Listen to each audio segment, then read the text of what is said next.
Hello friends welcome back to my भाषाते सुंदरबन लाइफे सबाइके জানাই অনেক অনেক স্বাগত আর ভালোবাসা। তো দেখতে পাচ্ছ মাছ নিয়ে বসেছি সকালে। এই দেখো এগুলো হচ্ছে তেলাপিয়া মাছ। তো কালকে পুকুর থেকে মেরেছিল, রাত্রে মেরে মানে জাবানো ছিল। তো এখন দেখো হাফসি কাটছে অল্প অল্প। আমার মা একা একা সব মাছ কেটে নিচ্ছে। দেখো মাছটা দেখো কাটা হয়ে গেছে আমার। ধুয়ে নিয়ে আসলাম আর এদিকে শাকটা বাছবো এখন আমি। আর এখন টাইম হয়ে গেছে 7:05 হয়ে গেছে। দেখুন আমার মা কতটা শাক কাটছে। তোমার এতটা শাক কাটা হয়ে গেল? কাটা ছিল না তো, দিদা দেখেছিল আর আমি এগুলো বাছলাম। শাক খাবি তো নাকি? হ্যাঁ। তো কোথায় যাবি? আমি বুধবার বাজারে। কি করতে? মামার সঙ্গে সারা টুপি পরে যাও তাহলে। হেল্প করে দিলাম, মাছ শাক কেটে দিলাম। মাছ এখন রান্না করছে আর আমি এখন যাব মাঠে যাব। তোদের ধান ঝাড়াই হচ্ছে, তো তার জন্য মাঠে চলো যাওয়া যাক। আর ভাই গেছে আর আমার বলছিলাম না আমাদের ধানগুলো এক জায়গায় মাঠে ঝাপানো আছে, তো গাড়ির সাহায্যে ঝাড়াই হচ্ছে। তো চলো দেখানো যাক আর আমি একটু হেল্প করে দিই ওদের। এদিকে অঙ্কিতাও যাচ্ছে। চলে আসলাম মাঠে আর মাঠে এসে দেখি জোর কদমে কাজ চলছে। তো আমাদের না মাঠে ধান এই 2 মাস হতে চলছে। তো 2 মাস ধান মাঠে থাকার কারণে চারি সাইড দিয়ে ইঁদুর লেগে গেছে। আর কদিন ধরে মেঘ করছে, বৃষ্টি হয় যদি, তার কারণে এই মেশিনে ধান ঝাড়াই করছে। তো এই মেশিনে না কষ্ট কম হয় বা খুব তাড়াতাড়ি ধান ঝাড়াই হয়ে যায়। কিন্তু না খড়গুলো দেখো কুচি কুচি হয়ে যাচ্ছে। তো খড়গুলো মানে চাপা আলু কাজে ছাড়া কোনো কাজে লাগে না সেরকম। তো এমনি মেশিনে ধান ঝাড়াই করলে যে খড়টাও পাওয়া যায়। আমাদের এখানে না বেশিরভাগই তো মাটির বাড়ি আর ওপরে খড়ের চাল। তো এই মেশিনে চাষ করলে তো ঘর ছাওয়া তো যায়ই না। তো মেশিনে চাষ করলে না খড়গুলো পাওয়া যায়। তো খড় দিয়ে মানে আমাদের ওপরের চালটা ঘর ছাওয়া হয়। তো এটাই সুবিধা হয়, গরু খেতে পারে। তো গরু আমাদের বাড়ি না প্রচুর গরু ছিল আগে, এখন মাসি পারে না, তার জন্য সব বিক্রি করে দিয়েছে। তো আগেরকার মানুষের কত কষ্ট ছিল। তো চটা দিয়ে দিয়ে ধরাত তৈরি করতো, করে এরকম মানে সকাল থেকে ধান বয়ে বয়ে মানে ওই ধরাতের উপরে ধান পিটিয়ে পিটিয়ে ধান বের করতো, তারপরে উড়াতো। কত কষ্ট ছিল। এখন দেখো মানুষের কত সুখ। আর এত সুখের জন্য অল্প বয়সে মানুষেরা মানে অসুখে ভুগছে। আর আগেকার মানুষ বেশি পরিশ্রম করতো, কষ্ট করতো, সেই জন্য তারা ছিল রোগমুক্ত। তাদের শরীরে সেরকম কোনো রোগই থাকতো না। আর এখনকার মানুষের দেখো মানে মিনিমাম 35 বছর থেকে মানে মানুষের নানান রোগ হয়ে যাচ্ছে। তো বেশিরভাগ মানুষেরা কি বলতো সহজে সব কিছু হাতের কাছে পেয়ে যায় বলে তারা হয়ে যাচ্ছে অলস। আর এই অলসতার কারণে মানুষের এত রোগ হচ্ছে। তো বলতে বলতে অনেকটাই বলে ফেলেছি, জানি না ঠিক বললাম কি খারাপ। যদি ভুল বলে থাকি তাহলে নিজের মানুষ বলে ক্ষমা করে নিও। তো চলো দেখতে থাকো। আর আমাদের ফাইনালি দেখো ধান ঝাড়াই হয়ে গেছে, সব ঝাড়াই হয়ে গেছে। আর আমি বাড়িতে গেছিলাম গামলা নিয়ে আসতে, আর ওদিকে দেখো হয়ে গেছে, মেশিনটাও চলে যাচ্ছে। বন্ধুরা দেখো এই ধান হয়েছে 1.5 বিঘেতে 18 বস্তা ধান হয়েছে। ধান ঝাড়াই হয়ে গেল। এবার আমাদের পিছনের বিলে যেটা নিয়ে কালকে গন্ডগোল হচ্ছিল ওইখানটা এবার ধান ঝাড়াই হবে। তো চলো দেখতে থাকো বন্ধুরা। আর এদিকে আমি, ভাই আর অঙ্কিতা আমরা যাচ্ছি, আর ওরা চলে গেছে। তো ওদের কাছে ভাগে দিয়েছিল আমাদের জমি।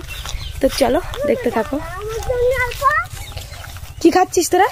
তুই ছোলা বাদাম খেতে খেতে গেলি নাকি? আমি যাব না, আমরা আলু খেতে জল দেবো, দিয়ে আমরা চলে যাব বাড়িতে আজকে। তো তার জন্য এখন খাওয়া দাওয়া করবো। আর এখন টাইম হয়ে গেছে 9টা বেজে গেছে। তো চলো কি রান্না হয়েছে একবার দেখি দিই। তো এখানে দেখো শাক ভাজা, বেগুন, আলু আর তেলাপিয়া মাছ আর ধনেপাতা দিয়েছে। ভাত খেতে এই দেখো ভাত আর শাক ভাজা আর আছে মাছের তরকারি। তো একবারে খেয়ে দিয়ে চলে আসছি, স্কিপ না করে দেখতে থাকো।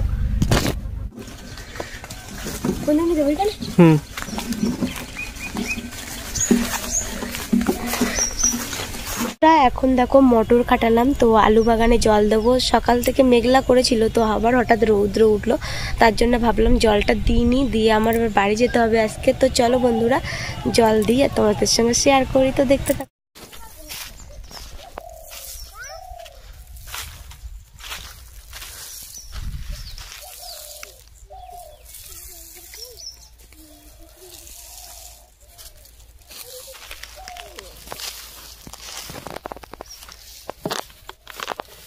ইউরিয়া।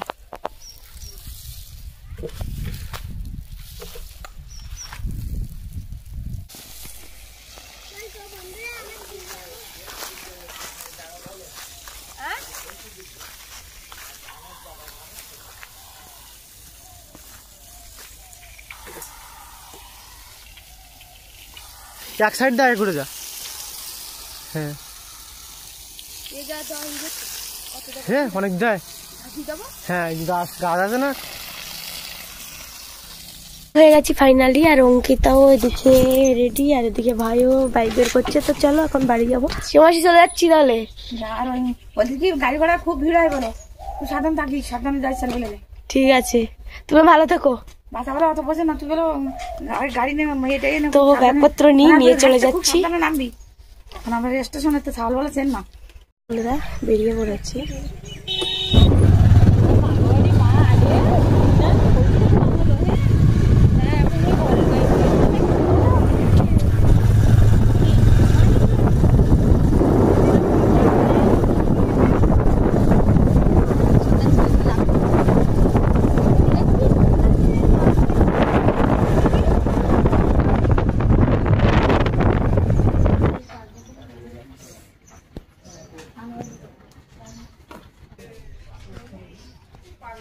ব্যাংকে, ব্যাংক থেকে টাকা তুললাম, টাকা তুলে তারপরে কিছু কিনলাম বাড়ির দিকে। আর এখন টাইম হয়ে গেছে 1:36। তো চলো বাড়ি যাওয়া যাক, বাড়ি গিয়ে রান্না করতে হবে, তারপরে খাওয়া। আর এদিকে দেখো ঘরে আসলাম, আর বাপের বাড়ি থেকে আমরা স্নানও করে এসেছিলাম অঙ্কিতা আমি। তো এবার রান্না করব। তো কি রান্না হচ্ছে তোমাদের সঙ্গে শেয়ার করব। তো চলো এখন রান্না বান্না করি তাড়াতাড়ি। এদিকে ভাত বসিয়ে দিয়েছি, আর এদিকে দেখো ডিম আর আলু বসিয়ে দিয়েছি। দেখো পাখায় ভাত বসিয়ে দিয়েছি, আর ওদিকে ডিম আর আলু বসিয়ে দিয়েছি। তো একবারে রাতের মতো রান্না করে নেবো। আর এদিকে দেখো অঙ্কিতা কি সোয়েটার খুলবি না আজকে নাকি? বন্ধুরা আমার মার ভাত হয়ে গেছে, আর দেখো পাখে ডাউ ডাউ করে জ্বলছে, আর ওইদিকে ডিম আলু বেগুন ভাজা করছি। আর এই দিকে দেখো অঙ্কিতা কি করছো?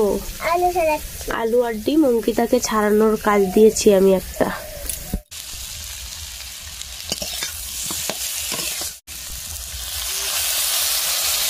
তো বন্ধুরা আমার মা ভাত বাড়ছে, তাই তো?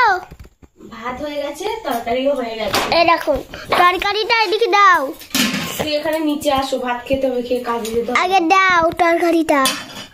এই তো বেগুন ভাজা হয়েছে, আর এদিকে দেখো ডিমের ঝোল, আর এদিকে ভাত। আর এই ব্লগটা এখানে শেষ করছি। আবারও দেখা হচ্ছে একটা নতুন ভিডিওতে। ততক্ষণ পর্যন্ত সবাই ভালো থেকো, সুস্থ থেকো।